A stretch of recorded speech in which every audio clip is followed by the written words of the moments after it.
আসসালামু আলাইকুম। শুভ সকাল। সকাল সকাল আমি রান্না করতে চলে আসলাম।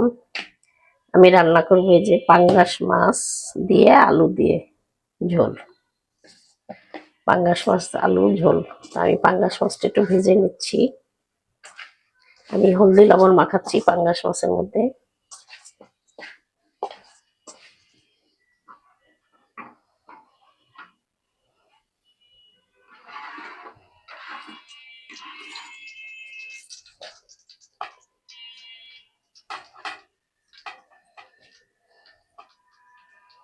আমি দিয়ে দিচ্ছি এখন তেলের মধ্যে পাঙ্গাস মাছ।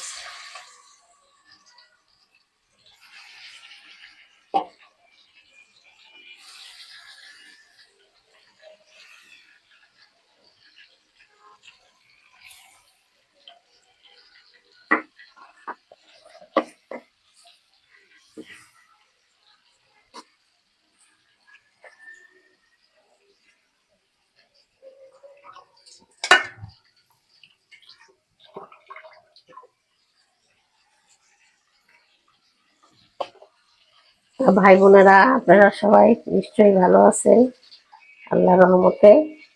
আমিও ভালো আছি, আলহামদুলিল্লাহ। আমিও ভালো আছি।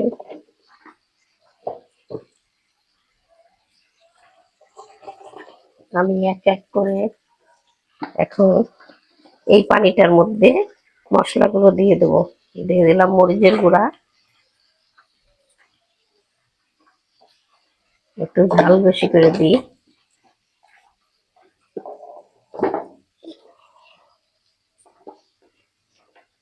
দিয়ে দিলাম একটু জিরার গুঁড়া।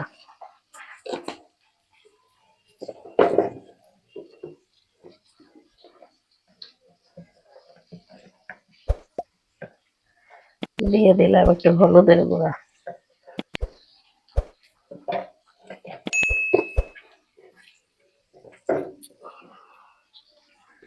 এবার দিয়ে দিলাম একটু স্বাদ মতন লবণ।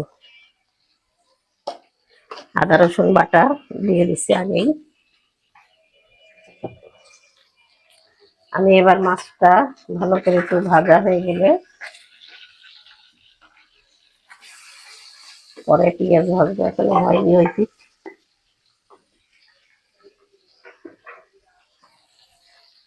তা মাছ ভাজা হতে থাক। পাঙ্গাস মাছ আমি ঢেকে দিই, না তো ফুটফুট করে ফোটে, হাতে ছিটা লাগে।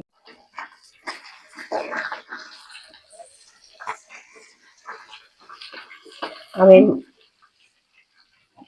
পাঙ্গাস মাছ ছিটে যায়।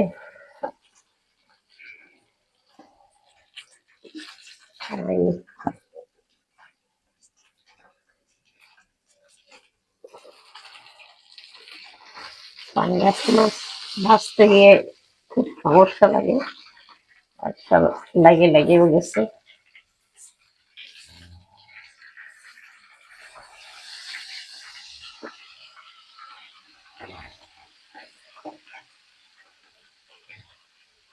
এই পেঁয়াজ গুলো এর মধ্যে দিয়ে দিই।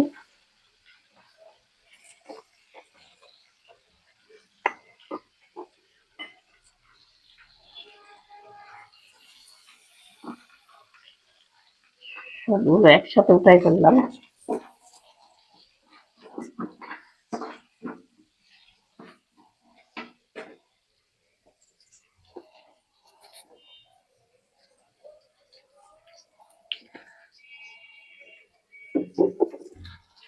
আমার পাঙ্গাস মাছটা ভাজা হয়ে গেছে। আমি কড়াইটার মধ্যে লেগে গেছে তেলা। আমি এখন ওই তেলের মধ্যে দিয়ে পেঁয়াজ গুলো ভেজে নিচ্ছি। মশলাপাতি দিয়ে রাখছি।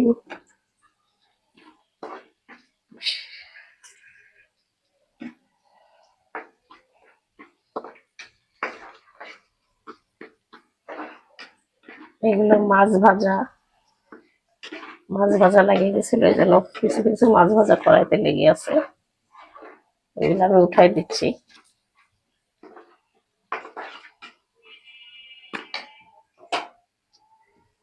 আমি এখন এর মধ্যে পেঁয়াজ তেলগুলো দিয়ে দিলাম।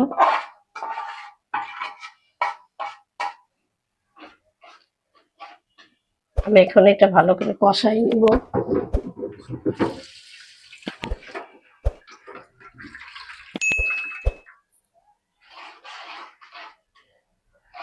আমি এখন মশলাটা ভালো করে কষাবো।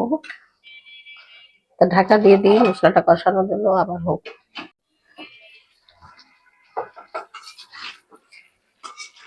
ভাই বোনেরা, আমি আলুটা দিয়ে দিছিলাম, দেখাইনি যে আলুটা কষাচ্ছি।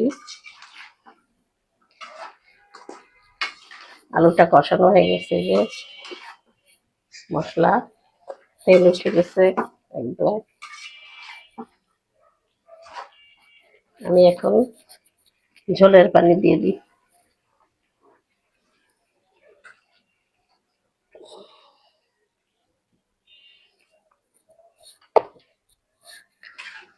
দিলাম ঝোলের পানি। এর মধ্যে আমি এখন মাছও দিয়ে দিই। মাছগুলোর মধ্যে মশলা ঢুকবে, এই জন্য।